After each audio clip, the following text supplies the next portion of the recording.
മുഹമ്മദിന്റെ ഡയറിയിൽ നിന്ന് ദജ്ജാലിനെയും ദജ്ജാലിന്റെ അനുയായികളെയും കുറിച്ച് നിങ്ങളെ അറിയിക്കുക എന്നാണ് ഈ ചാനലിന്റെ ലക്ഷ്യം. ഇത് മുഹമ്മദ് ഏൽപ്പിച്ച ഡയറിയിൽ നിന്ന് വായിച്ച്, മനസ്സിലാക്കി, പഠിച്ച്, അന്വേഷിച്ച് ബോധ്യപ്പെട്ടതിനു ശേഷം എഴുതി തയ്യാറാക്കി ഇസ്ലാം മതവിശ്വാസികൾക്ക് എത്തിക്കുക, അത് വായിച്ചുകൊണ്ട് തെറ്റുകൾ തിരുത്തുക എന്ന നല്ല ഉദ്ദേശത്തോടെയാണ്. നിങ്ങൾ ഈ ചാനൽ സബ്സ്ക്രൈബ് ചെയ്യരുത് എന്നു മാത്രം. നമ്മുടെ കൂട്ടത്തിൽ തന്നെ ഇങ്ങനെയുള്ളവരുണ്ട്. നിങ്ങൾ അവരെപ്പോലെ ആകരുത്. ഇസ്ലാം മതത്തിന് ഇസ്ലാമിക നിയമങ്ങളുണ്ട്. അതിനെ ശരീഅത്ത് നിയമങ്ങൾ എന്നാണ് പറയുന്നത്. ഇത് പഠിച്ചുവോ എന്ന് ഇതുവരെ ഒരു പണ്ഡിതനും അന്വേഷിക്കാറില്ല. നമ്മുടെ സമൂഹം ഇതിനെക്കുറിച്ച് ബോധവാന്മാരല്ലാത്തതുകൊണ്ടാണ് മുസ്ലിം നാമധാരികൾ തീവ്രവാദികളും ഭീകരവാദികളുമാകുന്നത്. ഇസ്ലാമിക നിയമങ്ങളെ പ്രധാനമായും ശരിയ എന്നാണ് വിളിക്കുന്നത്. ഖുർആൻ, പ്രവാചകചര്യ, സുന്നത്ത്, ഇജ്മാ, പണ്ഡിത സമവായം, കിയാസ്, താരതമ്യം എന്നിവയെ അടിസ്ഥാനമാക്കിയുള്ള ജീവിത രീതിയും നിയമവ്യവസ്ഥയുമാണിത്.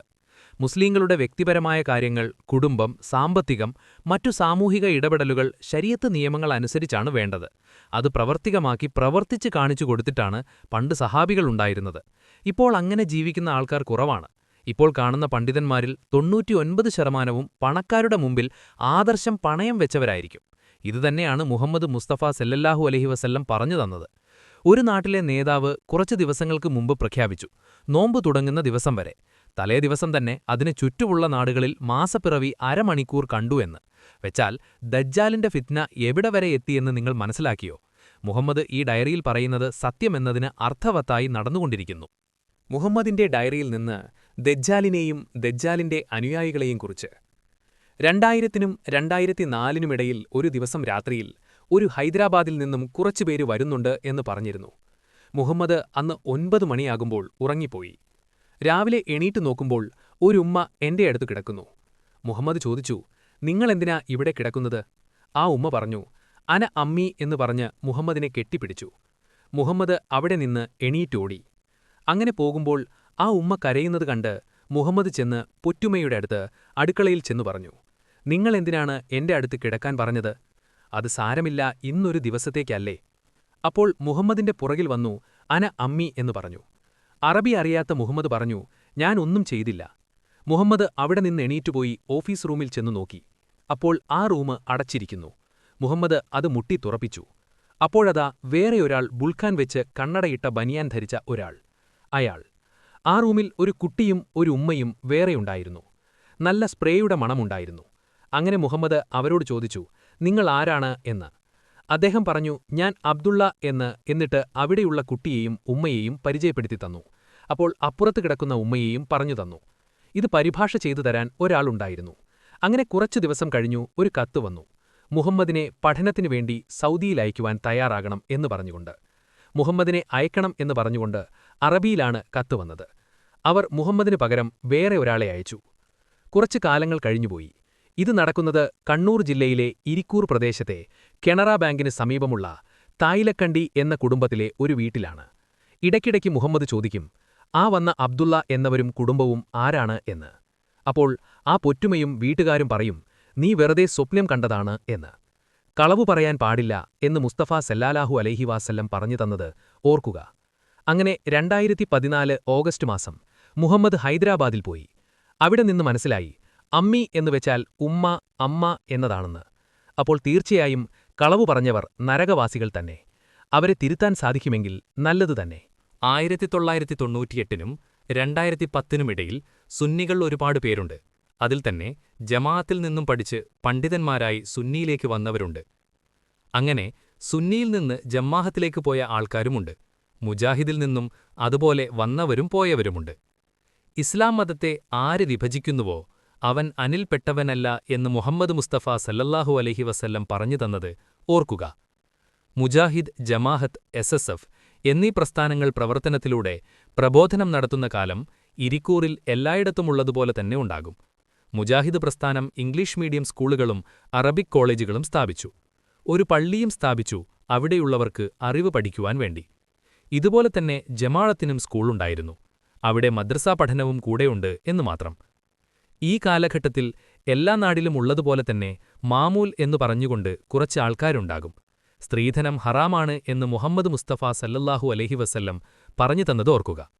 ആ നാട്ടിൽ സ്ത്രീധനമില്ലാതുകൊണ്ട്, കുറഞ്ഞതുകൊണ്ട് അങ്ങനെ എത്ര കുടുംബത്തെയാണ് ഓരോ ഇസ്ലാം മതവിശ്വാസമുള്ളവർ എന്നു പറയുന്ന മുസ്ലിം നാമധാരികൾ എന്തൊക്കെ കാണിച്ചുകൂട്ടിയത്. വീട്ടിൽ നിന്നും ഇറക്കിവിടുക, മർദ്ദനം, ചീത്ത വിളിക്കുക തുടങ്ങിയവ. 100-ാം വാർഷികം ആഘോഷിക്കുമ്പോൾ ഓർക്കുക, നിങ്ങളുടെ മുമ്പിൽ നിങ്ങൾ കണ്ണടച്ചു നിന്നത് നിങ്ങളെയും നരകത്തിലേക്ക് എറിയാനാണ് എന്ന്. മുജാഹിദ്, ജമാഅത്ത്, തബ്ലീഗ് തുടങ്ങിയവയുടെ പ്രസ്ഥാനത്തിന്റെ പ്രവർത്തനത്തിന്റെ ഫലമായി കണ്ണൂർ ജില്ലയിൽ സ്ത്രീധനം വാങ്ങൽ കൊടുക്കൽ കുറഞ്ഞുവന്നത് വലിയ കാര്യം തന്നെയാണ്. അൽഹംദുലില്ലാ. മുസ്ലിം വക്താക്കൾ എന്നു പറയുന്നവർ അവിടെയൊന്നും കണ്ടില്ല എന്നു മാത്രം. അല്ല, ഇങ്ങനെ സ്ത്രീധനം വാങ്ങിയവരാണ് ഇപ്പോഴ് പള്ളിക്കമ്മിറ്റി, മഹല്ല് കമ്മിറ്റി പോലുള്ളയുടെ തലപ്പത്തുള്ളത് എന്ന് മനസ്സിരുത്തി ചിന്തിക്കുക. നിങ്ങൾക്ക് നല്ല മനസ്സുകൊണ്ട് നിങ്ങൾക്ക് നൽകുന്നതിനെ ഇസ്ലാം നിരോധിച്ചതില്ല. പക്ഷേ നിങ്ങൾ അർഹതയില്ലാത്തത് മോഷ്ടിക്കുകയോ പിടിച്ചുപറിയുകയോ ചെയ്യരുത്. അങ്ങനെ നിങ്ങൾ സംബന്ധിച്ചാൽ നിങ്ങൾക്ക് നാളെ നരകം ശാശ്വതമായിരിക്കും എന്ന് മുഹമ്മദ് മുസ്തഫ സല്ലല്ലാഹു അലൈഹി വസല്ലം പറഞ്ഞു തന്നത് ഓർക്കുക. സ്ത്രീകളെ വിവാഹമാണ് കഴിക്കുന്നത്, കച്ചവടമല്ല. കച്ചവടത്തിനു പോലും വലിയ നിയമങ്ങളുണ്ട് ഇസ്ലാമിൽ. അതിനേക്കാളും വലിയ ഒരു പ്രധാന ഘടകമായ വിവാഹത്തെയാണ് നിങ്ങൾ ഇങ്ങനെ ചെയ്യുന്നത്. അത് കണ്ടില്ല എന്ന് നടക്കുന്ന ഉസ്താദുമാർക്ക് വലിയ നാശം തന്നെ. ഇങ്ങനെ നടത്തുന്ന വിവാഹത്തിൽ നിന്ന് വിട്ടുനിൽക്കുവാൻ ശ്രമിക്കുക. ഇപ്പോഴു നടക്കുന്ന കല്യാണങ്ങളിൽ പെണ്ണ് കാണാൻ ചടങ്ങ് എന്ന ചടങ്ങ് തന്നെ ഇസ്ലാമിൽ ഹറാമാണ്. ഇത് നടത്തുന്നത് സ്വർണം പണയം വെച്ച് കടം വാങ്ങിച്ച് പന്തൽ കെട്ടി ആഘോഷമായി നടത്തുന്നു. നിങ്ങൾ ലോണെടുത്തു നടത്തുന്ന വിവാഹം തന്നെ ഇസ്ലാമിൽ ഹറാമാണ്. മാന്യതയുള്ള പണ്ഡിതന്മാർ ഇത് കണ്ടില്ലായോ?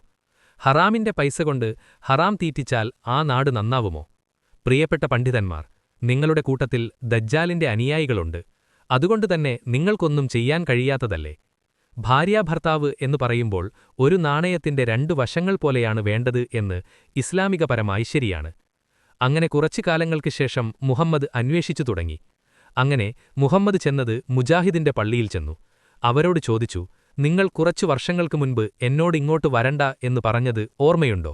അപ്പോൾ പറഞ്ഞു, അതെ, സുബിഹിക്ക് നിസ്കരിക്കാൻ വന്നുകൊണ്ടിരുന്ന നിന്നോട് അങ്ങനെ പറഞ്ഞിരുന്നു.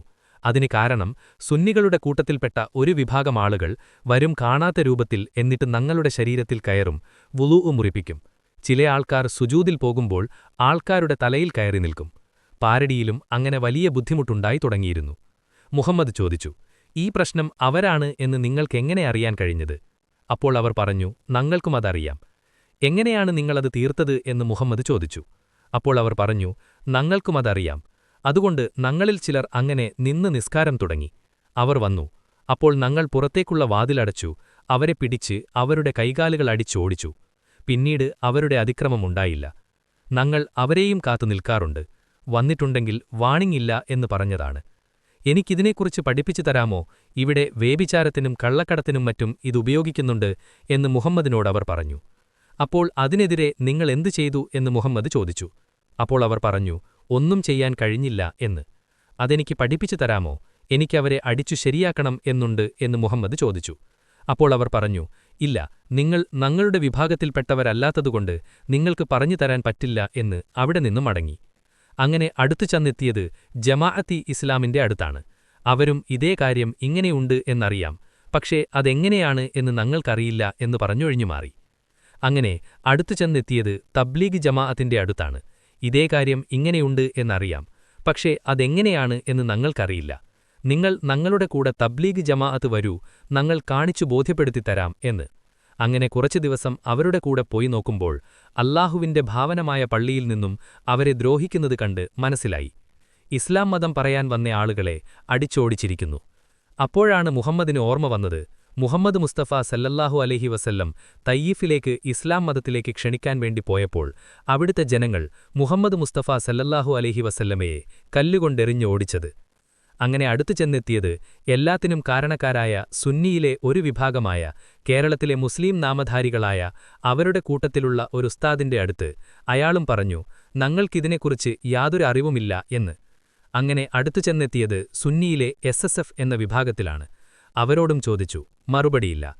ഇതറിയാവുന്ന ഒരു കുടുംബമുണ്ട് കണ്ണൂർ ജില്ലയിലെ ഇരിക്കൂർ പ്രദേശത്തെ കനറ ബാങ്കിന് സമീപമുള്ള തായിലക്കണ്ടി എന്ന കുടുംബത്തിലെ എല്ലാവർക്കും നരകം ശാശ്വതമായി കിട്ടുവാൻ വേണ്ടി മുഹമ്മദ് പ്രാർത്ഥിച്ചു തുടങ്ങി.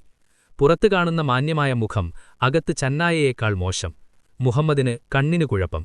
നിങ്ങൾക്ക് കണ്ണും കാടുമുണ്ടായിട്ട് കാര്യമില്ലാതെ വന്നു. ഹറാം മാത്രം തിന്നും കുടിച്ചും ചെയ്തും നിങ്ങളിൽപ്പെട്ട കുറച്ചുപേർ ഒഴിക്കെ എന്ന് മുഹമ്മദ് എഴുതി. എന്തിനാണ് ഇങ്ങനെ എഴുതിയത് എന്ന് ഇതുണ്ടാകുന്ന എനിക്ക് മനസ്സിലായില്ല.